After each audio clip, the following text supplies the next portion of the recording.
Почитувани граѓани, почитувани новинари. Целосно незнаење за енергетиката покажа Христијан Мицковски, заложникот на Димитар Апасиев и Левица.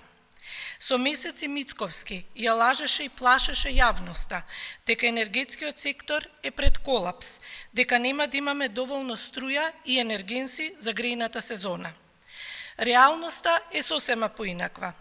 Денес, за прв пат по 70 години, со полна пареа работат сите енергетски капацитети во државата и задоволуваат 100% од потребите. За прв пат среде зима се врши и извоз на вишоци електрична енергија од домашното производство.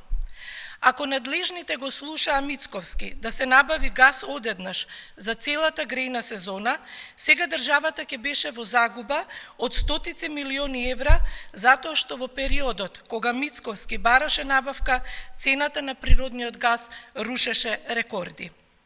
Лаже се Мицковски и дека цената на електричната енергија драстично ќе се зголеми, ги плашеше граѓаните со ценовни шокови.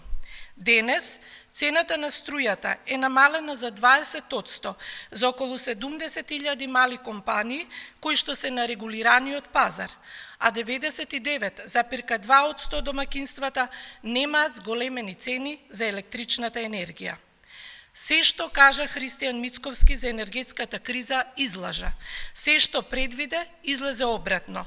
Се докажа дека Мицковски нема познавање ниту од енергетиката, ниту од економијата. Се што тој прави е што шири лажни вести и измислици со кои се обидува да ја вознемирува јавноста. Ви благодарам.